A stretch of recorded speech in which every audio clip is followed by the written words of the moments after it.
நம்ம பெற்றோர் இந்த டைமில் ரொம்ப ஆர்வமாக எல்லா காரியங்களும் பண்ணுவாங்க. ஏன்னா அதோட முக்கியத்துவத்தை அறிந்து கொண்டாங்க. வாக்கு தத்துவத்தை முக்கியத்துவத்தை என்ன பண்ணாங்க, அறிந்து கொண்டாங்க. இப்போ இருக்கிற தலைமுறைகளில் அந்த அளவுக்கு ஆர்வம் காட்டுறதில்லை. காரணம் என்னென்னா, அது பெற்றோருக்கு அடுத்த பாசிங் எதுவுமே இல்லை, பிள்ளைகள்கிட்ட எதுவுமே என்ன பண்ணல, கொண்டு சேர்க்கலை. அதுதான் ரொம்ப பெரிய ஒரு வருத்தமாக இருக்குது. வருங்காலங்களிலே நம்ம பிள்ளை வரும் தலைமுறையில் வாக்குத்தத்த ஆராதனைனா வருவாங்களான்னு கூட எனக்கு உங்களுக்கு சந்தோஷமாக இருக்கும். நம்ம காலகட்டத்திலே பாருங்க, நம்ம வந்து கூப்பிட்டு சபையை நம்ம இன்ஃபர்மேஷன் கொடுத்தாச்சு, நடக்கும் போது சொல்லியாச்சு, வாட்ஸ்அப்லேயும் போட்டாச்சு, எல்லாம் பண்ணாச்சு.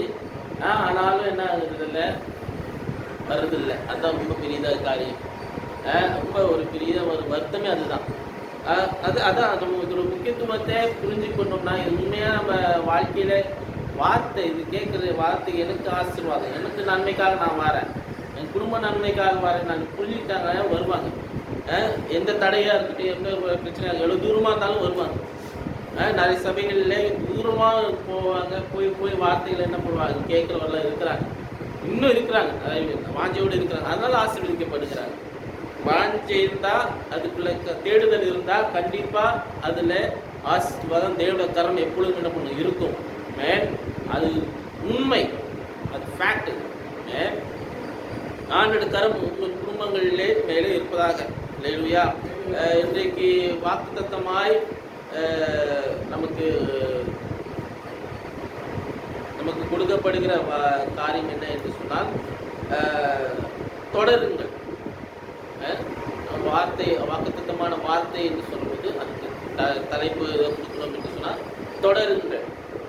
நம்ம வாழ்க்கையிலே எல்லா சூழ்நிலையிலும் எல்லா வேலையிலும் நம்ம என்ன பண்ணணும், தொடர்ந்து காரியங்களை செய்கிறவர்களாக இருக்கணும். எந்த தடைகள் வந்தாலும், எந்த ஒரு பிரச்சனைகள் வந்தாலும், சோதனைகள் வந்தாலும் தளர்ந்து விடாதபடி நம்ம என்ன பண்ணணும், தொடர்ந்து முன்னேறி போய்கிட்டே என்ன பண்ணணும், இருக்க வேண்டும்.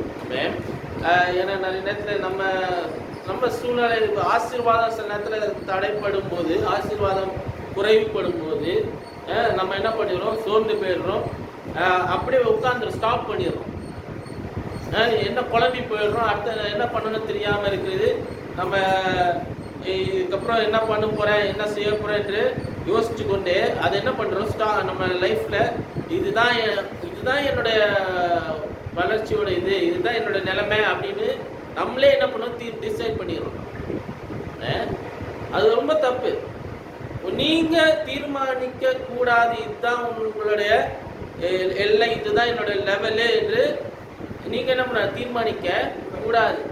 ஆண்டவர் உங்களுக்கு வைக்கிற லெவல் வேற, ஆண்டவர் உங்களை வேற இன்னும் அதிகமாக உயரும்படியாக ஆண்டவர் விரும்புகிறார். இன்னும் அதிகமாக ஒரு இடத்துல போய் நிற்கணும் என்று ஆண்டவர் என்ன பண்ண விரும்புகிறார். பாதியிலே போயிடுறது இல்லை. வாழ்க்கையிலையும் சரி, எல்லாத்துலேயும் சரி, பாதியிலே ஸ்டாப் பண்ணிட கூடாது. நிறைய நேரத்தில் நம்ம சரீர காரியங்கள்லையும் சரி, எல்லாத்துலேயும் ஏன் அது ஒத்துழைக்க மாட்டேங்குது. இப்போல்லாம் 50 தாண்டதே பெரிய ஒரு விஷயமா இருக்குது நிறைய பேருக்கு. உண்மை தானேங்க?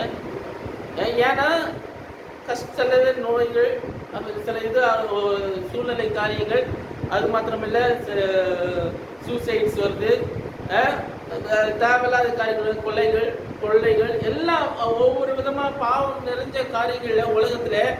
அதெல்லாம் அது நம்முடைய வாழ்க்கையை என்ன பண்ண பாதியாக மாற்றிடுறது, தடை பண்ணிக்கிறது. நீடித்த நாட்களை வாழ முடிய மாட்டேங்குது. ஆண்டுக்குள்ளால இன்னும் தொடர்றதுக்கு முடிய மாட்டேங்குது. காரணம் என்ன? சில வாழ்க்கை குறித்த சந்தேகங்கள், அடுத்து என்ன பண்ண போறேன், என்ன செய்ய போறேன்னு தெரியல, புரியல, மென்டல் ப்ரெஷர், டென்ஷனு, ஒவ்வொன்றா ஏற்றிப்பாங்க, அவங்க மேலே ஏற்றிப்பாங்க. ஆண்டு சொல்லி நீங்கள் என் மேலே வைங்க, உங்கள் பாரங்களை என் மேலே வைங்க, நீங்கள் கலங்கி தவிக்க நான் உங்களை ஆதரிக்கிறேன்றார் ஆண்டவர். வார்த்தை எதனா சொல்லுது, ஆண்டவராக இயேசு கிறிஸ்துவை அதான் சொல்லுங்க, நீங்கள் கலங்கி தவிக்காதீங்க, உங்கள் பாரங்களை என் மேலே வைங்க, வருத்தப்பட்டு பாரம் சுமக்கிறீர்களே எல்லாரும் இடத்தில் பாருங்க, நான் உங்களுக்கு இளைப்பாறுதல் தருகிறேன். நம்ம ஆண்டவருக்குள்ளாலே இளைப்பாறுதல் அவசியம். இளைப்பாறுதலான வாழ்க்கை ஆண்டுக்குள்ளாலே அந்த ரெஸ்டிங் லைஃப் அது எப்படி முடியும் பாஸ்டர்? எனக்கு குடும்பம் இருக்குது, வேலை இருக்குது, கஷ்டம் இருக்குது, கடன் இருக்குது, பிரச்சனை இருக்குது, அது எப்படி என்னால் ரெஸ்ட் எடுக்க முடியும்? ஆத்மாவுக்கு ரெஸ்ட் வேணுங்க, ஆவிக்கு ரெஸ்ட் வேணுங்க.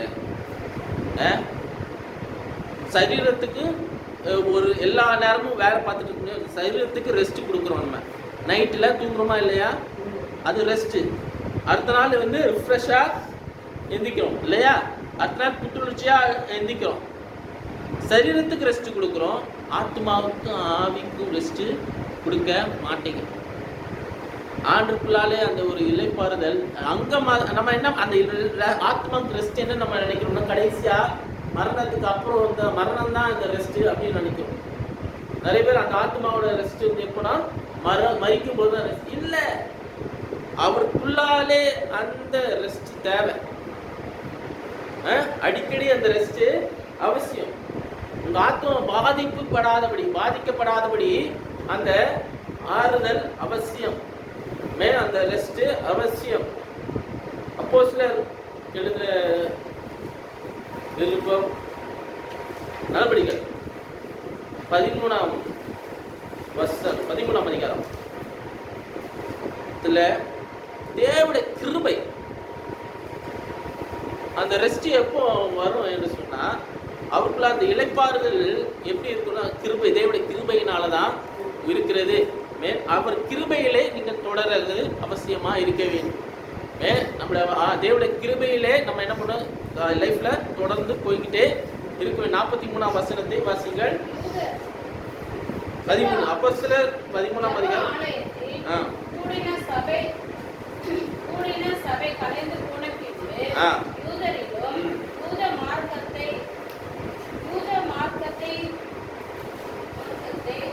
பக்தியுள்ளவர்களிலும் அநேகர் பவுலையும் பர்னபாவையும் பின்பற்றினார்கள்.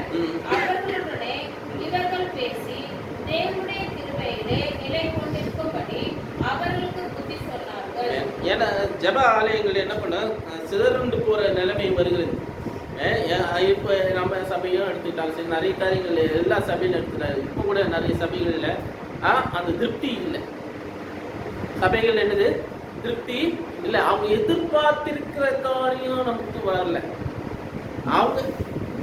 அவங்க எதிர்பார்த்திருக்கிற ஒரு காரியம் உண்டு, ஆனா அங்கே சபையிலே கொடுக்கிற காரியம் இன்னொன்று.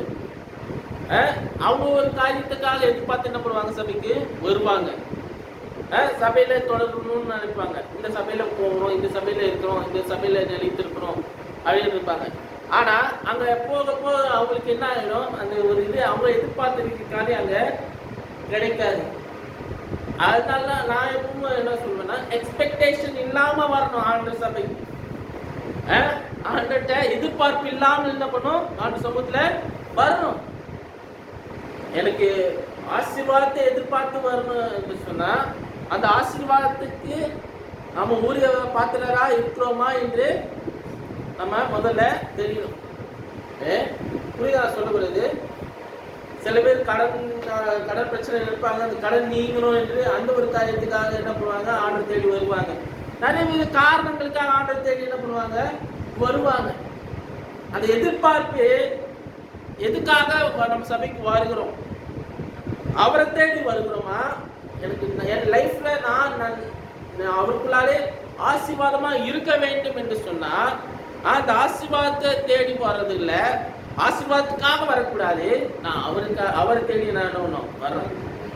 நான் ஆலயத்தில் வரும்போது கூடும்போது நான் அவரை ஆராதிக்க வருகிறேன். என் லைஃப் நான் ஆசீர்வாதமா வாழ்றதுக்கு நான் அவரை ஆராதிக்கிறேன், அவர் துதிக்கிறேன், எல்லாத்துலையும் தசமபாகம் கொடுக்குறேன், காணிக்கை கொடுக்குறேன், எல்லாத்துலையும் நான் என்ன பண்றேன், முதன்மையா ஆண்டவருக்கு எல்லா காரியங்களும் செய்கிறேன். அதனால நன்மை நான் என்ன பண்ணுகிறேன், அவர்கிட்ட இருந்து நான் வச்சுக்கிறேன். புரியுது நான் சொல்ல வருது? அவருக்குள்ளாலே நான் அன்று நிலைத்திருக்கும் போது, அவருக்குள்ளாலே நான் அன்று உறுதியா இருக்கும் போது, அவருக்குள்ளாலே காரியங்களை நான் செய்யும் போது நன்மை யாருக்கிட்ட இருந்து வருகிறது, அவர்கிட்ட தான் வருகிறது. நன்மை மாத்திரம்தான் வருது, ஆண்கிட்ட இருந்து வருதுலாம் நன்மையா தான் வருது. இன்னொரு ரெண்டாவது நான் எதிர்பார்த்த வேலையில வரணும். நான் எதிர்பார்த்த வேலையில வரணும். இல்லைன்னா என்ன பண்ணுவாங்க, கோச்சிப்பாங்க. சபையில கோச்சிப்பாங்க, ஊழியக்காரட்ட கோச்சிப்பாங்க, எல்லாத்தையும் கோச்சிப்பாங்க. காரணம் என்ன, நான் நினைச்ச நேரத்தில் எதுவுமே எனக்கு கிடைக்கல. நான் உபவாசத்தை நான் இது பண்றேன், எல்லாம் செய்யறேன், நான் நினைச்ச நேரத்தில் எனக்கு எதுவுமே கிடைக்கல.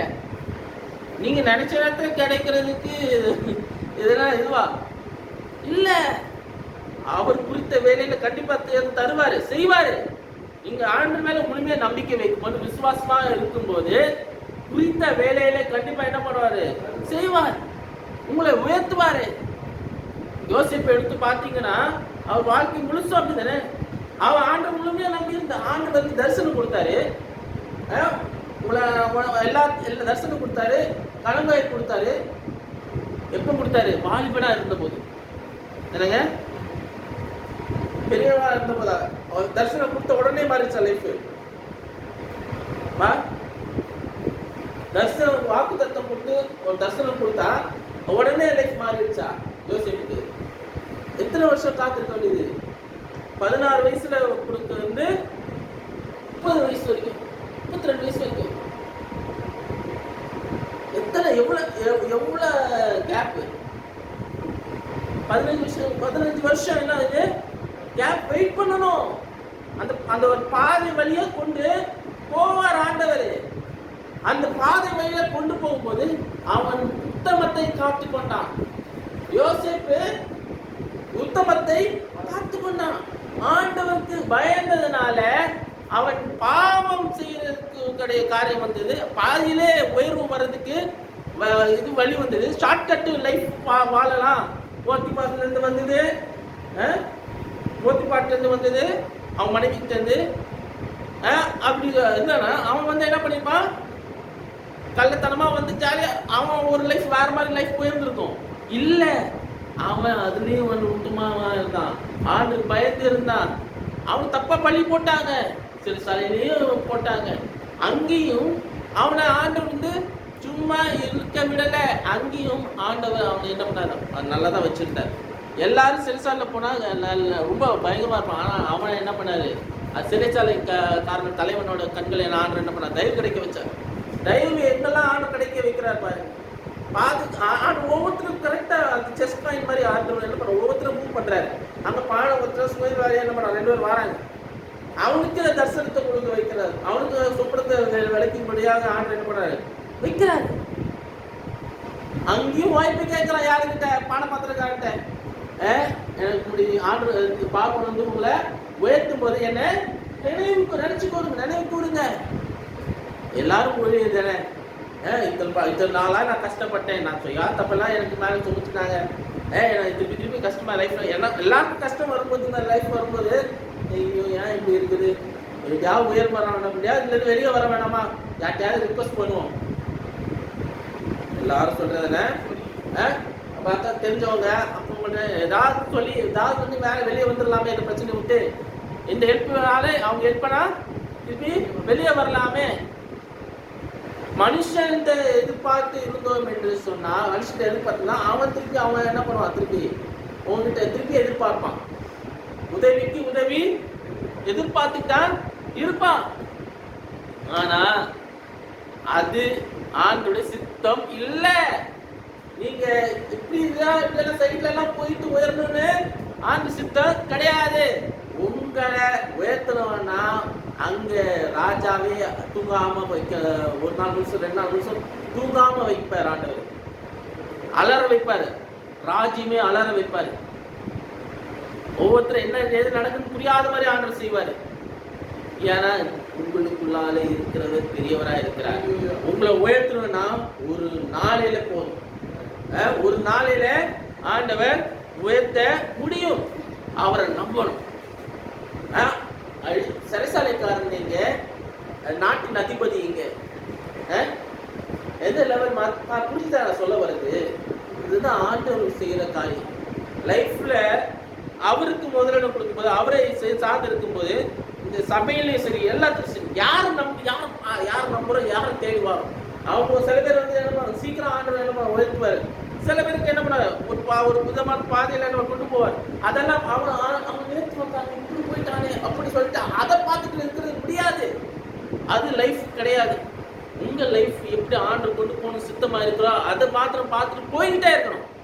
உங்களுக்கு கிடைக்கிற காரியத்தை கிடைச்ச கொஞ்சத்துல என்ன பண்ணும், சந்தோஷமா இருக்கு.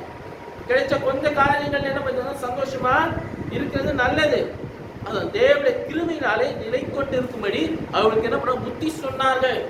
இப்போ அவருக்குள்ளாலே தேவனுடைய கிருபை, ஆண்டவர் கிருபையிலே நீங்க என்ன பண்ண நிலை கொண்டு இருக்கணும், தொடர வேண்டும்.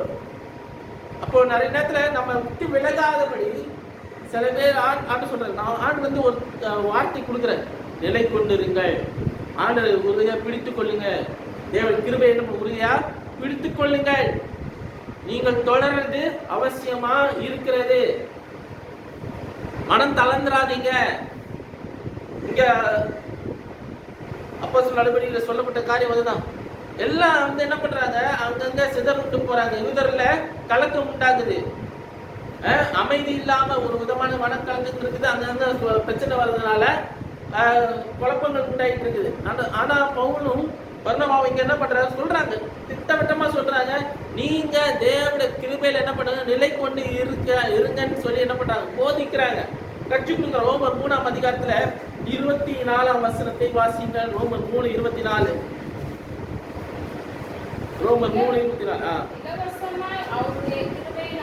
இலவசமாய் அவருடைய கிருபையினாலே கிறிஸ்து இயேசுவுள்ள மீட்பை கொண்டு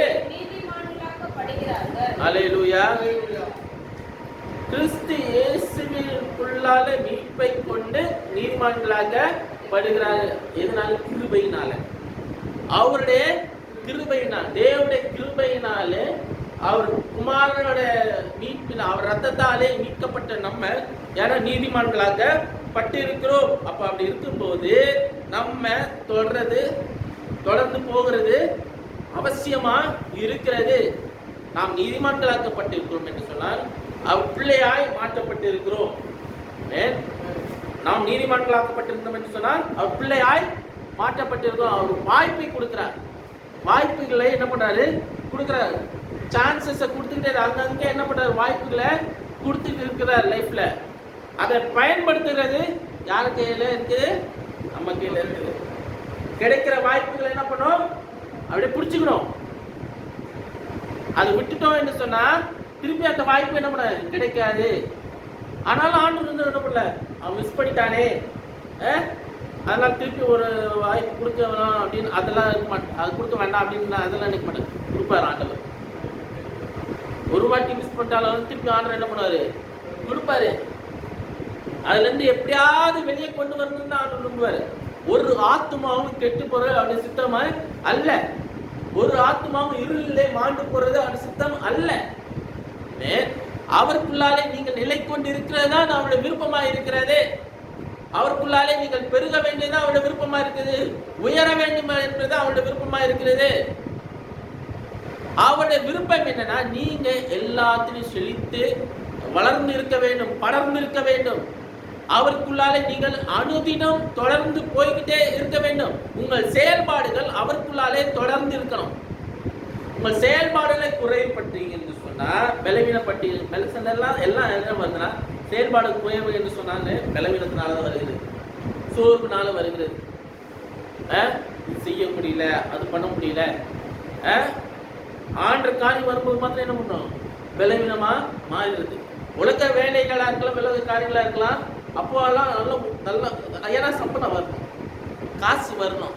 அதுக்காக என்ன பண்ணுவாங்க, பலவீனம் பார்க்காம என்ன பண்ணுவோம், வேலை பார்ப்போம். ஆனா ஒரு மணி நேரம் சபையில வந்து உட்காருங்க, வேற மீட்டிங்ல வந்து உட்காருங்க அப்படின்னு சொன்னா அப்பதான் என்ன பண்ணுவோம், பலவீனம் போடும். அந்த ஆர்வம் இருக்குல்ல, ஆண்டவரை உறுதியா பிடிச்சுக்கணும், ஆண்டவர்களை வளரணும். அந்த ஆர்வம் இருந்தனா உங்கள் சரீர பலவீனங்களை நீங்கள் பொறுப்பெடுத்த மாட்டீர்கள். எந்த ஒரு காரணமும் சொல்ல மாட்டோம். இப்படி ஆயிடுச்சு இப்படி ஆயிடுச்சு ஃபர்ஸ்ட் கேட்பாங்க, சொல்லுவாங்க. நான் நிறைய ஏமா வரல சபைக்கு, ஏன் இது பண்ணல, என்னாச்சுன்னா இப்படி ஆயிடுச்சு ஃபர்ஸ்ட்டு, இது மாதிரி ஆயிடுச்சு ஃபர்ஸ்ட்டு, உடம்பு சரியில்லை ஃபர்ஸ்ட்டு, வயிற்று வலி ஃபர்ஸ்ட்டு, இவ்வளோ காரியங்கள் சொல்லியிருக்காங்க தெரியுமா சொல்லுவாங்க. காரணம் என்னன்னா அதுதான் அப்படியாம்மா நான் ஜோம் பிடிக்கிறேம்மா. அதான் என்னோட ஆன்சர். வேற என்ன பண்றது? அதுதான் அதுதான் நிலைமை. அதுதான் நிலைமை. நிறைய நேரத்தில் நம்ம வந்து எவ்வளோதான் காரியங்களை வந்து பண்ண பார்த்தாலும் அது சோர்வு என்ன பண்ணுது, நம்மளை வந்து அப்படியே சூழ்ந்து கொள்ளுது. நம்மளை தொடர விடாமல், ஆண்டுகளால் வளர விடாமல், ஏன்னா நீங்கள் நீதிமான்களாக்கப்பட்டிருக்கீங்கன்னு சொன்னால் உங்களை என்ன பண்ணுறாரு, முழுமையாக மாற்றிருக்கிறார். அவரை போலவே மாற்றிருக்கிறாரு. அவரை போலவே என்ன பண்ணியிருக்காரு, மாற்றிருக்கிறார். அப்போ அப்படி இருக்கும்போது அவர் வந்து நன்மை செய்கிறவராகவே சுற்றித் திரிந்தார். இந்த உலகத்தில் இருக்கும்போது நம்ம நேரம் நன்மை செய்கிறவராகவே சுற்றித் திரிந்தார். அவர் வீக்கா இருந்த இடமே பார்க்க, நீங்க அங்கெல்லாம் வாசிட்டீங்கன்னா, வேதத்தில் வாசிட்டீங்கன்னா, அவர் வந்து சோர்ந்து இருந்ததாவே அங்க நீங்க என்ன பண்ண மாட்டீங்க, பார்க்க மாட்டீங்க. அவர்கள் பிரச்சனை மத்தியில அவர் கூலா என்ன பண்ணாரு, அது சுட்டி இருப்பாங்க. அவர் வந்து எல்லாம் இது பண்ணுது, நடுக்கடல்ல கப்பல் அசைதிக்குது. அவர் கீழ் தட்டில் போயிட்டு என்ன பண்றாரு, போய் நல்லா படுத்து தூங்குறாரு. தலை இது வேணும் வச்சு குஷன் வச்சு நல்லா தூங்குறாரு. அவருக்கு தெரியும், அவர் வந்து உலகத்தையே படைச்சவர். அவர் கையினாலே உலகத்தையே படைச்சவர். அவர் படைப்பை கண்டு அவர் பயப்பட தேவையில்லை. சூழ்நிலை கண்டு அவர் பயப்பட தேவையில்லை. அவங்க எல்லாரும் பதறி கொண்டு இருக்கிறாங்க. நாங்க மாண்டு போவது உங்களுடைய சித்தமா அப்படின்னு கேட்டாங்க. இது நான் அழிஞ்சு போறது உங்களுடைய சித்தமா? ஆண்டுக்கு சித்தமா நீங்க அழிஞ்சு போறது? பிரச்சனை மூழ்கி போற நிலைமையில இருக்குது. ஆண்டு வந்து சும்மா இருக்கிறாரு, படுத்துட்டு இருக்க ஜாலியா. அவருக்கு தெரியும், அந்த நான் இருக்கிற வரைக்கும், அந்த படகுல நான் இருக்கிற வரைக்கும் உங்களுக்கு பிரச்சனை இல்லைன்னு அவருக்கு நல்லா தெரியும். ஆனா அவங்க இருக்கிறவங்க அதை பார்த்து சூழ்நிலையை பார்த்து என்ன பண்றாங்க, பயப்படுறாங்க. உங்க வீட்டில அவர் இருக்கிற வரைக்கும் நீங்க பயப்பட தேவையில்லை. எந்த விதமான பிரச்சனைகள் வந்தாலும் சரி, அதை மேற்கொள்ளுகிறதுக்கு ஆண்டவர் கருத்து தருகிறார். அல்லேலூயா. அதை மேற்கொள்ளுகிறதுக்கு ஆண்டவர் கருத்து தருகிறார். நான் சாட்சியாக நான் சொல்றேன், இந்த விபிஎஸ் டைம்ல எனக்கு ஒரு பைசா கூட கையில் கிடையாது. ஆனால் எங்கேருந்து வருது, எப்படி வருது நான் தெரியாது, வந்துட்டு தான் இருக்குது. நான் எல்லாம் செஞ்சுட்டு தான் இருக்கிறேன், திருப்பி வந்துட்டு தான் இருக்குது, செஞ்சு தான் இருக்கேன். திருப்பி வரும், திருப்பி நான் செய்வேன், திருப்பி வரும், நான் செய்வேன். இதோட நிக்க போறது இல்லை. அங்கேயும் நான் பண்ணுவேன், அங்கேயும் வரும், அங்கேயும் ஆர்டர் செய்வாரு, கொடுப்பாரு. ஆண்டவர் கொடுக்குற கரங்களை எழுப்புவார். எங்கேயா இருக்குது, எனக்கு விசுவாசம் இருக்குது, எனக்கு வைராக்கி இருக்கு ஆண்டர் மேல. நான் அவ்வளவு நம்பி இருக்கிறேன். என் விசுவாசத்தை குலைக்க முடியாது, அவ்வளவு சீக்கிரம் குலைக்க முடியாது. எந்த சூழ்நிலையும் அவரை கொடுத்தே பிடிச்சிருக்குவேன். நான் லிட்டரலா ஒரு பைசா கிடையாது ஆரம்பிக்கும் போது. ஆனாலும் ஆண்டு நடத்தி கொண்டு இருக்கிறாரு. நடத்துறாரா இல்லையா? ஏதாவது வழி ஆயத்தப்படுவார். ஒரு வழி அடைஞ்சா இன்னும் வேறு வழியில என்ன பண்ண திறக்கிறாரு. வழிகளை திறக்கிற தேவன், தடைகள் ஒழிக்கிற தேவன். உங்களை இன்னும் தொடரும்படியாக ஆண்டவர் செய்கிறார். அல்லேலூயா. தீத்து 2ஆம் அதிகாரம் 10ஆம் வசனம் 11ஆம் வசனத்தை வாசிங்க. தீத்து 2ஆம் அதிகாரம் 10ஆம் வசனம் 11ஆம் வசனம். ஆனந்த பாக்கியத்துக்கும் மகாதேவனும்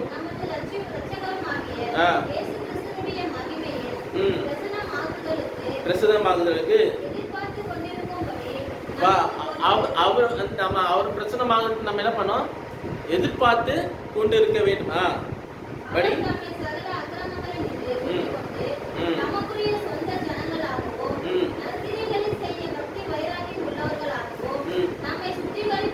நம்மை சுத்திகரிக்கும்படி அல்லேலூயா. அவர் அந்த ஆனந்த பாக்கியம், அது அவர் எதிர்பார்தலை நம்ம என்ன பண்ணணும், காத்து கொண்டிருக்கிறது நல்லது. அவரை எதிர்பார்த்து காத்து கொண்டிருக்கிறது நல்லது. ஆமென். அவர் வந்து முழுமையாய் தன்னை என்ன பண்ணியிருக்காரு, ஒப்பு கொடுத்திருக்கிறார். முழுமையாய் தன்னை என்ன பண்ணியிருக்காரு, ஒப்பு கொடுத்திருக்கிறார். நமக்கென்று ஒப்பு கொடுத்த காத்திருக்கிறவர்கள் பாக்கியவான்கள். காத்திருக்கிறவங்க என்னது, பாக்கியவான்கள். ஏன்னா காத்திருக்கும் போது அவருக்காக காத்திருக்கணும் அப்படின்னு சொன்னா அதுக்குள்ள பலனை கண்டிப்பா என்ன பண்ண நமக்கு செய்வார். ஆமென். காத்திருக்கும் போது அதுக்குள்ள பலன் கண்டிப்பா உண்டு. அது எதுவுமே விருதாவா இல்லை. நீங்க செய்யற காரியம் இந்த வாழ்க்கையில நீங்க எடுக்கிற ஒவ்வொரு தீர்மானங்களும் விருதாவா இல்ல. ஆண்டவர் உங்கள் துணையாய் இருக்கிறார். ஆண்டவர் உங்கள் துருகமா இருக்கிறார். அதுக்காக தான் இந்த உலகத்திலே வந்தார். அதுக்காக தனித்தானே ஒப்பு கொடுத்து தன் ஜீவனை முழுமையா ஒப்பு கொடுத்தார். நமக்காக ஜீவனை என்று பாராமல் ஒப்பு கொடுத்தார். எபிரேயர் 12ஆம் அதிகாரம் 15ஆம் வசனத்தை வாசிங்கள். எபிரேயர் 12ஆம் அதிகாரம் 15ஆம் வசனம். தேவனுடைய கிருபையை இழந்து போகாதபடிக்கும்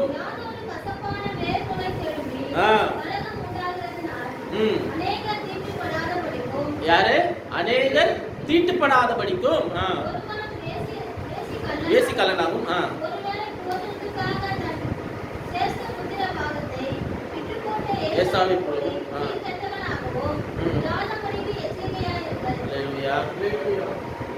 ஒருவேளை சாப்பாட்டுக்காக என்ன பண்ணான், தன்னுடைய முதல் பலனை சேஷபுத்திர பாகம் என்று சொன்னால் முதல் பலனை, முதல் பையனுக்கு கிடைக்கிற முதல் பலன், அதை என்ன பண்ணான், விற்று போட்டான் சாப்பாட்டுக்காக.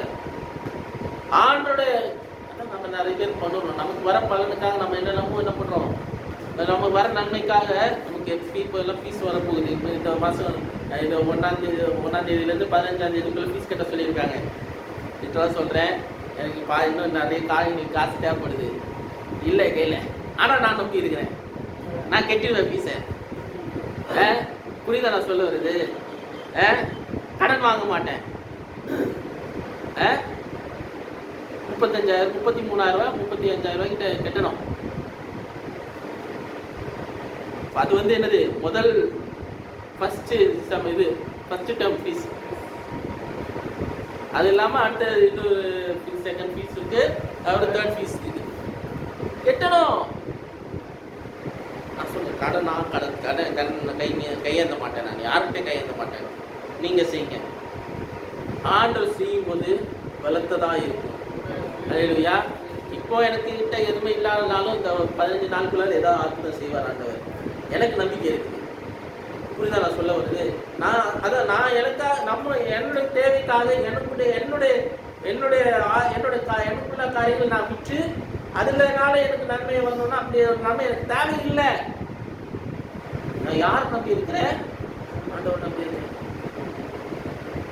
ஒருவனும் எந்த ஒரு காரியத்திலும் இழந்து போகக்கூடாது.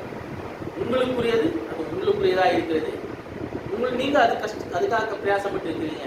நீங்க உங்களுடைய வாழ்க்கையிலே பாதி நாட்கள் அதுக்காக என்ன பண்ணீங்க, கஷ்டப்பட்டு செலவு பண்ணி சிறுக சேர்த்து வைக்கிறீங்க. அது நீங்க என்ன பண்ண எங்கேயும் கொண்டு போய் வச்சு அதனால இது பண்ண முடியாது. அது ஒரு தாட்டாவே நீங்க மைண்ட்ல எடுத்துக்கொள்ள கூடாது. அந்த நிலைமைக்குள்ளால நீங்கள் போகக்கூடாது. அந்த எண்ணமே உங்களுக்கு வர கூடாது. அது உங்களுக்குரிய பலன். அது உங்கள் பிள்ளையின் பலன், உங்கள் தலைமுறையின் பலன். அது ஆசீர்வாதம். உங்களுக்குள்ள ஆசீர்வாதத்தை நீங்க விட்டு போகாதீங்க. நீங்க விட்டு போடாதீங்க.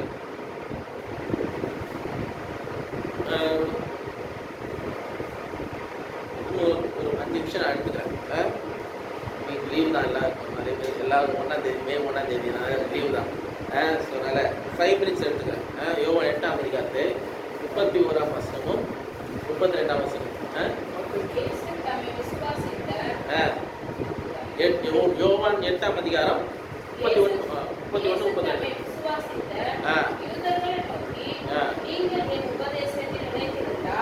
நீங்கள் என் உபதேசத்தில் நிலைத்திருந்தால் மெய்யாகவே நீங்கள் சொல்லுகிற காரியம் என்னன்னா, நிறைய பேர் அவர் பின்னாடி போனாங்க. நிறைய பேரு அவர் பின்னாடி போனாங்க. ஆனா இயேசு உங்களோட உள்ளத்தை பார்க்கிறார். உள்ளத்தை பார்த்து சொல்லுகிற காரியம் என்னன்னா, நீங்கள் என் உபதேசத்தில் நிலைத்திருந்தால் மெய்யாகவே என் சீஷரா இருப்பீர்கள். ஏன்னா சத்தியத்தை அறிவீர்கள், சத்தியம் உங்களை. அதனால இந்த வார்த்தை நிறைய பேர் இந்த வார்த்தை எதுக்காக சொல்லணும்னா, அவரிலே நிலைத்திருக்கணும். அவர் வார்த்தையிலே நிலைத்திருக்கிறது. அவர் வார்த்தையில தொடர வேண்டும். அவர் வார்த்தையில என்ன பண்ணும்? தொடர வேண்டும். லைஃப்ல ஒவ்வொரு காரியங்களிலும் நீங்க அவரோட வார்த்தை உங்களுக்கு கூட என்ன பண்ணும் இருக்கிறது அவசியமா இருக்கிறது. அவ்வார்த்தை நிலை கொண்டு இருக்கிறது அவசியமா இருக்கிறது. அதுதான் உங்களை எல்லா சூழலிலிருந்து விடுதலை ஆக்கும், எல்லா கட்டுகளிலிருந்து உங்களை விடுதலை ஆக்கும். வார்த்தையின் வல்லமையை நீங்கள் புரிந்து கொள்ள வேண்டும். வார்த்தையோட முக்கியத்துவத்தை புரிந்து கொள்ள வேண்டும். வசனம் உங்கள் உள்ளத்துல இருந்தது என்று சொன்னா அது எப்பொழுதும் கிரியை பண்ணிக்கிட்டே என்ன பண்ணும் இருக்கும். ஒவ்வொரு வினாடியும் அது கிரியை பண்ணிக்கிட்டு தான் இருக்கும். அது சும்மா விருதாவா கிடையாது. வார்த்தை விருதாவா கிடையாது. அதில் இருக்க ஒவ்வொரு வசனங்களும் வாக்குத்தத்தமா இருக்கிறது. அது கிரியை செய்து கொண்டுதான் இருக்கும். அல்லேலூயா. அது புரிஞ்சு கொள்ளணும். நீங்க புரிஞ்சு கொள்ளணும். நீங்க வேலை ஸ்தலத்திலே சரி, எல்லா சூழ்நிலையும் சரி, நீங்க எந்த இடத்துல இருந்தாலும் வார்த்தையை உங்கள் உள்ளத்துல நீங்கள் வைத்தீர்கள் என்று சொன்னால் சில பேருக்கு படிக்க தெரியாது, சில பேருக்கு என்ன பண்ணணும் தெரியாது, வயத்துல எடுத்துக்கூட்டி படிக்க தெரியாது, என்ன பண்ணது நீங்க என்ன பண்ணாலும் சரி மனப்பாடம் பண்ணி வச்சுக்கணும். வார்த்தை என்ன பண்ண மனப்பாடம் பண்ணி வச்சுக்கலாம். அந்த மனப்பாடம் பண்ணி வைக்கும் போது அதுல உள்ளக்குள்ள பேசிக்கிட்டே இருக்கணும். உங்களுக்கு தெரிஞ்ச வசனங்களை சொல்லி கேட்டுப்பீங்க. வசனங்களை கேட்கிறவங்களுக்கு என்ன பண்ணுவோம், உள்ள போய்கிட்டே இருக்கும். அது என்ன பண்ணும், சொல்லிட்டே இருக்கும். சூழ்நிலை மோசமாகுது, வசனங்கள் என்ன பண்ணும், என்னை ஈஸியில் என்னை வெள்ளம் கொடுத்துனால எல்லாம் செய்ய எனக்கு வெள்ளம் உண்டு சூழ்ந்து போற நேரத்துல. அப்புறம் ஏதாவது பிரச்சனை ஏதாவது காரியங்கள் இருந்தா என்ன நீங்க என்ன பண்ணுங்க, விடுதலை ஆக்குங்க. விடுதலை ஆக்குற வசனங்கன்னா இதுதான், சத்தியத்தை அறிங்க, சத்தியங்களை விடுதலை ஆக்கணும். நீங்க விடுதலை ஆக்குங்க ஆண்டவரே. ஒரு காரியம் உங்களுக்கு சூழ்நிலை இருந்தால் அதுக்கேற்ற மாதிரி உங்களுக்கு என்ன பண்ண வார்த்தையை மனப்பாடம் பண்ணி வச்சுட்டோம் என்று சொன்னா அதுக்கேற்ற சூழ்நிலைக்கு ஏற்ற மாதிரி வார்த்தை என்ன பண்ணும், கிரியை செய்யும். படிப்பறிவு இருக்கணும்னு அவசியமே இல்லை. வார்த்தையை கேட்கறதுக்கு புரிஞ்சு கொள்றதுக்கு உள்ளுக்குள்ளாலே இருந்தா போதும். கேள்வி ஞானம் இருந்தாலே போதும். நிறைய பேர் கேள்வி ஞானம் வச்சு பொழைச்சிருக்கிறாங்க. நிறைய பேர் நிறைய ஊழியக்காரங்களா மாறி இருக்கிறாங்க. வார்த்தை ஒண்ணுமே தெரியாது, வேதம் ஒண்ணுமே தெரியாது. ஆனா கேட்கிற வார்த்தைகள் என்ன பண்ணி இருக்கிறாங்க, அதை பயன்படுத்தி ஆண்டவர்கிட்ட கேட்டு பரிசுத்தத்தை கேட்டு அப்புறம் என்ன பண்றாங்க, ஆண்டவர் என்ன பண்ணி கற்றுக் கொடுத்துருக்கிறார். வேத வசனத்தை எப்படி வாசிக்கணும்னு கற்றுக் கொடுக்குறாரு நிறைய பேருக்கு. காரணம் அந்த ஆர்வம், அந்த ஆசை, வார்த்தை மேலே ஆசைப்படுறது, அதுல தொடர்றது அவசியம். வார்த்தையிலே தொடர்றது அவசியம். கலாத்தியர் 6ஆம் அதிகாரம் 9ஆம் வசனம். கலாத்தியர் 6:9.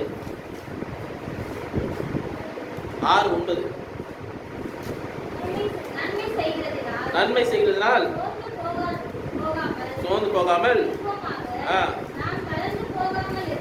நாம் தளர்ந்து போகாமல் இருந்தால் அல்லேலூயா, அல்லேலூயா.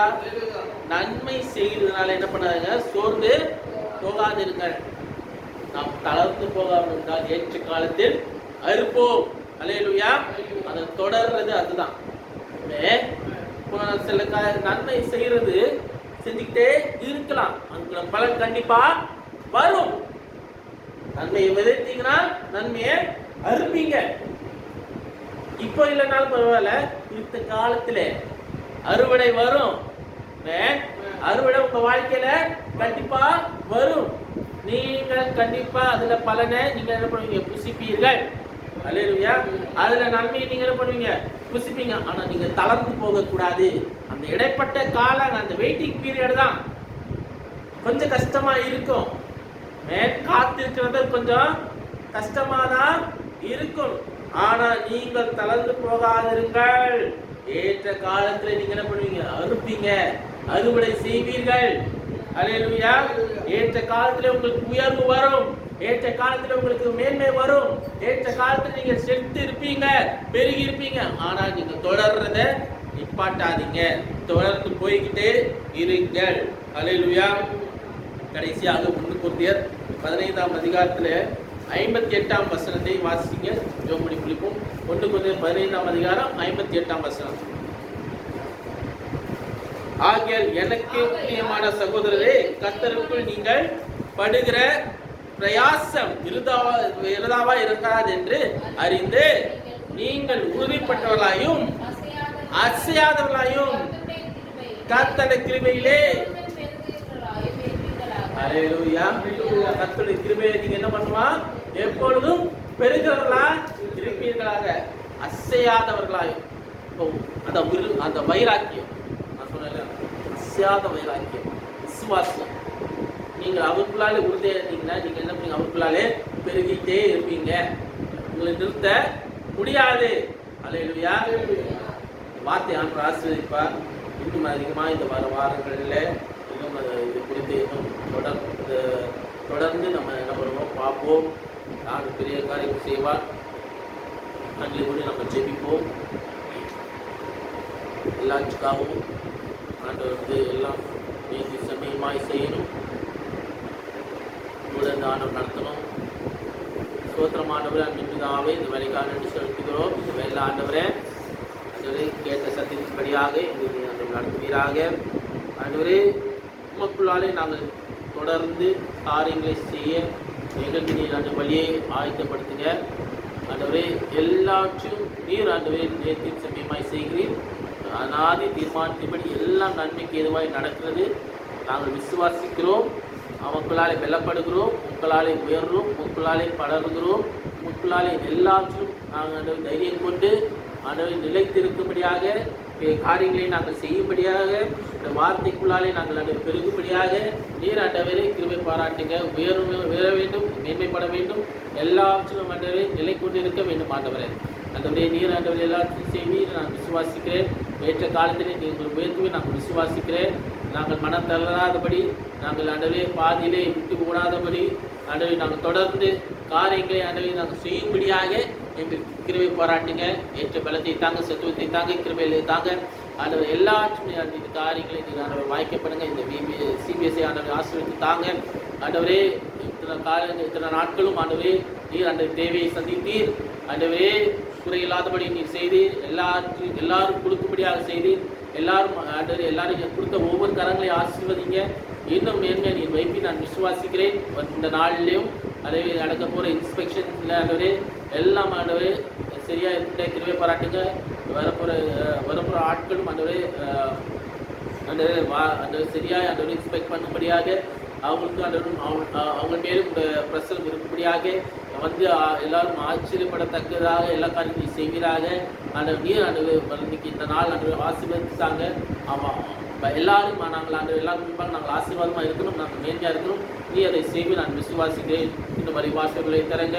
அதாவது ஒரு நாட்டில் நடக்க போகிற அதாவது ஞாயிறு ஆராதனையாக இருக்கலாம். ஆண்டவரே சிபிஎஸோட கடைசி நாள் ஆண்டவரே ப்ரோக்ராம் இருக்கலாம். அதுக்குள்ள தேவைகள் ப்ரைஸஸ் தேவைகள் இருக்குது. ஆண்டவரே ஒவ்வொரு காரியங்கள் தேவை இருக்குது. கர்த்தாவே எல்லாவற்றையும் நீர் ஆண்டவரை பூர்த்தி செய்யுங்க. ஆண்டவரே நீர் ஆண்டவரே பெரியவர், எங்களுக்குள்ளாலே இருக்கிறவர் நீர் பெரியவர். ஆண்டவரே நீர் ஆண்டவரை எல்லாவற்றையும் நன்மையாக செய்வீர்.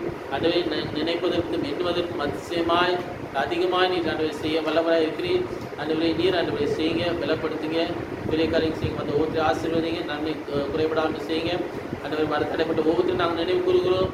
ஆண்டவர் நீர் ஆண்டவரை அவர்களை தொடுங்க, பலப்படுத்துங்க. எந்த காரியங்கள்னாலும் பரவாயில்ல. எல்லா சோர்வுகள் நீங்கட்டும், வேதனை நீங்கட்டும். கிருபையை அதை காத்துக்கொள்ளுங்க. பெரிய காரியங்கள் செய்யுங்க, பலத்த காரியங்கள் செய்யுங்க. இந்த மாதம் முழுவதும் நீ கண்மணி போல பாதுகாத்துக் கொள்ளுங்க. ஒரு குறை இல்லாதபடி நீர் செய்யுங்க. ஆண்டவரை என் பிரயாசங்கள் ஆசீர்வதிக்கப்படட்டும். பாக்கி நன்மை வந்து சேரட்டும். ஆண்டவர் கூட வந்து நடத்துங்க. இந்த மே மாதம் உஷ்ண காலங்களிலே ஆண்டவர் நீர் அந்த பாதுகாப்பை கட்டளையிடுங்க. ஆண்டவரே வெளியே போகிறவர்கள், வண்டி ஓட்டுநர்கள், ஆண்டவரே எதுவாக இருக்கலாம் ஆண்டவர் எல்லாத்தையும் ஆண்டவரே எந்த ஒரு வறட்சி இல்லாதபடி, ஆண்டவரே எல்லா இந்த சூரியனாலே ஆண்டவர் எந்த ஒரு பாதிப்புப்படாதபடி, வேதனைப்படாதபடி ஆண்டவர் நீர் ஆண்டு பாதுகாத்துக் கொள்ளுங்க, அரவணைத்துக் கொள்ளுங்க. குளத்து காரத்துக்குள்ளால் இப்போதைக்கு பாதுகாத்துக் கொள்ளுங்க. ஆண்டவரே தூதரை கொண்டு பாதுகாத்துக் கொள்ளுங்க. ஆண்டவர் செட்டில் மறையில் இப்போதைக்கு பாதுகாத்துக் கொள்ளுங்க. ஆண்டவரே மேன்மையான நிர்வகிங்க. ஆண்டவரே உங்களுக்குள்ளாலே ஆண்டவரே நாங்கள் தொடரும்படியாக ஏற்ற பலத்தை நீர் கட்டளையிடுங்க. ஆண்டவர் கிருபைகளை கட்டளையிடுங்க, ஆசீர்வாதத்தை கட்டளையிடுங்க, மேன்மை கட்டளையிடுங்க. நீர் கூட இருந்து பாதுகாத்துக் கொள்ளுங்க. துதிக்கான மேமெல்லாம் கேஸ் எடுத்துக்கிறோம். இப்பராகியே 6 ஜெப கேள்வி எங்கள் ஜீவன் நல்ல பிதாவே, ஆமென். எல்லோரும் சொல்லுமா, என் ஆத்துமாவே கர்த்தரை ஸ்தோத்திரி, என் முழுவதுமே பரிசுநாமத்தை ஸ்தோத்திரி. என் ஆத்துமாவே கர்த்தரை ஸ்தோத்திரி, கர்த்தர் செய்த சகல உபகாரங்களை மறவாதே. ஆமென்.